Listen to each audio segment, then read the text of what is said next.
Ok, super. Alors on continue. Ok, donc on continue. C'est la troisième partie sur Rachel Imenu.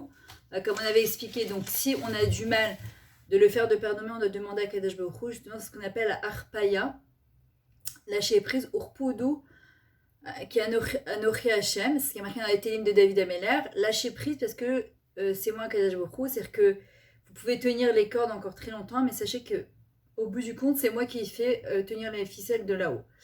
Maintenant, par exemple, je me suis rendu compte souvent avec un adolescent, avec une personne, avec son mari, à partir du moment où on rentre, c'est on n'est pas prêt à lâcher, à déposer ses armes.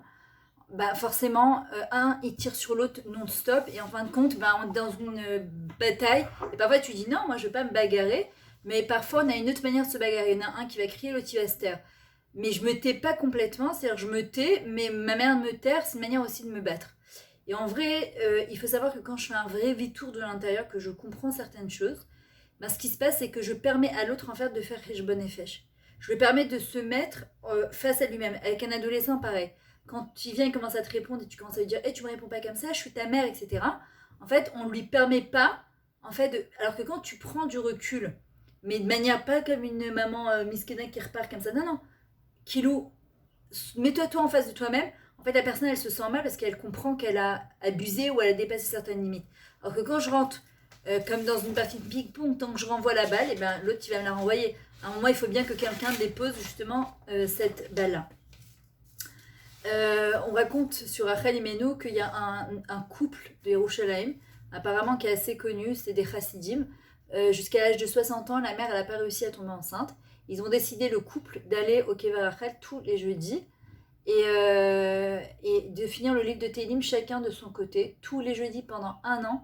La femme à 60 ans, elle est tombée enceinte. Et elle a eu Baruch Hashem Amen Zahar. Maintenant, je sais qu'il y en a qui vont me dire à 60 ans, mais quelle horreur, tu te rends compte, quand tu devras faire la bar mitzvah, elle aura 73 ans, ça peut être son arrière-grand-mère. Après, je rentre pas dans ces dionymes-là, parce que c'est vrai, quand tu dis, il y a qui disent, mais c'est super égoïste d'avoir un gars de 60 ans, c'est exagéré. Je rentre pas dans ces dionymes-là quand on voit que Sarah, à quel âge elle a eu un enfant, la mère du Baal Shem Tov, à quel âge ils ont eu un enfant. Ça, c'est des contes d'Akadash Borou, mais pour nous dire que la grandeur de Imar Rachel, elle est énorme, d'accord, et que vraiment c'est un srout de pouvoir aller jusqu'à elle. Maintenant, il faut savoir une chose aussi, pour celles qui vont aller au Kever Rachel, qui vont avoir le srout de rentrée, très important, les gens en général, ils tombent sur le Kever et ils pleurent, et ils pleurent, et ils pleurent. C'est vrai qu'elle met vaka albania, c'est-à-dire elle nous amène en fait à pleurer, à extérioriser tout ce qu'on a. Maintenant, le truc, c'est très important. Comme avec des parents, moi j'ai des parents qui sont encore à Paris, j'évite comme un chioteur de leur raconter mes problèmes. Pourquoi? Parce que même une mère, elle s'inquiète de loin, 4000 km, des parents, ils s'inquiètent. Maintenant, vous êtes encore jeune, j'imagine que vous avez vos parents encore là-bas, c'est normal de les chatef, les parents, mais c'est aussi très important de raconter quand ça va. Et Rachel Imenu, elle attend ça. C'est quand on va chez elle, d'abord, merci que j'ai eu le mérite d'aller jusqu'à toi. Merci que tu vas intervenir en ma faveur. D'abord, Léodote, ensuite déverser son cœur et après lui dire que Blineder Bezrat Hashem, on reviendra sur son kever pour Bezrat Hashem lui raconter nos Yeshuot. Parce que Rachel, il bocha, elle pleure sur nous et on dit qu'elle ne séchera ses larmes que quand Biat HaMashiach, je ne sais pas si vous imaginez. Donc c'est important de retourner au kever Rachel et lui raconter quand on a des Yeshuot et pas de venir de pleurnicher que quand on a besoin de pleurnicher. D'accord? Non, il faut aussi savoir raconter le Tov. Ok, le vrai chassid dans la Mishnah, c'est. Il y en a qui disent Sheli, Sheli, Shelar, Shelar. Il y en a, le rachat, c'est Sheli, Sheli, Veshelar, Sheli. D'accord? Bon, ça c'est horrible. Mais on vient un petit peu dans un monde un petit peu égoïste. Et le vrai chassid, c'est Sheli, Sheli, Veshelar, Shelar. Non, pardon, Vesheli, Shelar. C'est-à-dire que le vrai chassid, c'est celui qui comprend, comme Abraham Avinu, qu'il est venu sur terre pour faire du chesed.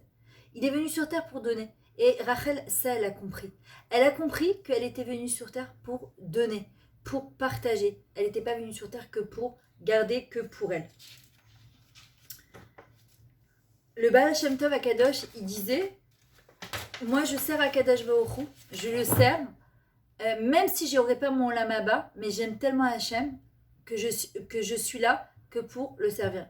C'est-à-dire, il se préoccupait pas de son lamaba, il se préoccupait de faire plaisir à Akadosh Baruch Hu. Quand les élèves de Rabbi Nachman, ils ont posé la question à Rabbi Nachman, pourquoi le Baal Shem Tov, il aimait tellement sa fille Odel? Parce que la fille du Baal Shem Tov, Odel, elle passait son temps à se dire comment je peux faire plus plaisir à Hachem.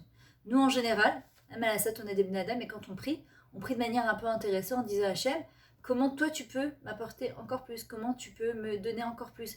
Non, on doit essayer de faire le contraire, c'est-à-dire comment moi je peux faire un peu plus plaisir à Kadosh Baruch Hu, comment je peux le servir un petit peu plus. Il faut savoir qu'une personne, elle peut acquérir son Olam Haba en 30 secondes. Ça veut dire elle peut acheter son monde, Olam Hazeh, Olam Haba, Beshni Achat. Parfois, Hachem, il peut nous mettre dans des situations où quand une personne, elle est mise gaberet mamash, elle peut en 30 secondes acquérir son Olam Hazeh et son Olam Haba. Maintenant, nous, on doit apprendre justement de Akadosh Baruch Hu, de quelle manière se comporter. Il y a une histoire aussi connue à Gemara avec un homme, je ne sais plus que c'était qui, je crois que c'était Rabbi Chaim Mendoza, qui a vu un homme allongé sous un atar bnia, comme ça, un truc de construction, où ça s'est écroulé et qu'il a été sauvé, ça ne l'a pas touché. Il y a un achash, un serpent qui a rêvé une vipère pour le piquer, et ça ne l'a pas touché. Il y a eu une troisième chose, et il a dit, c'est pas possible, pourquoi 3 fois de suite il a été sauvé de la mort, pas sauvé de la mort. Et le bonhomme il disait, je fais rien. Il a dit, si, c'est sûr que tu dois faire quelque chose. Il a dit, ah oui, je fais en sorte de ne jamais monter au lit fâché, et que même si j'ai rien fait, mais j'ai eu peut-être un victoire avec quelqu'un, je suis toujours le premier à demander pardon. Il faut comprendre que la grandeur de demander pardon et de pardonner, elle amène beaucoup, beaucoup de bonnes choses dans la vie. Le Vito, comme je vous ai dit, il peut mamache sauver la vie d'une personne. Maintenant, nous, on doit essayer dans notre quotidien, d'accord, de faire attention à ces petites choses-là au quotidien. Ça peut être dans un supermarché, ça peut être quand tu conduis et que, au lieu de se dire « Ah non, mais c'est moi qui ai le sou de Kadima », pour quelqu'un, il n'a pas traversé, laisse-le passer. Combien ça me coûte? Laisse-le passer. Laisse passer l'autre, c'est pas grave. Vous allez voir, les gens, ils courent sur la route de Sarrakon, on se retrouve tous au même point de départ et au même point d'arrivée. Donc, ça sert à quoi? D'accord? Vraiment, avoir de la gadoue, de la grandeur d'esprit. Oh, c'est pas vrai.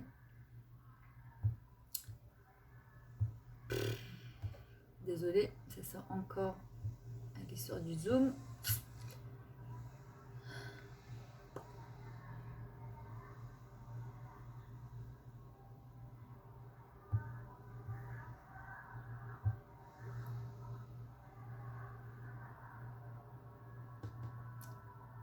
Désolée les filles, c'est l'inconvénient de la technologie.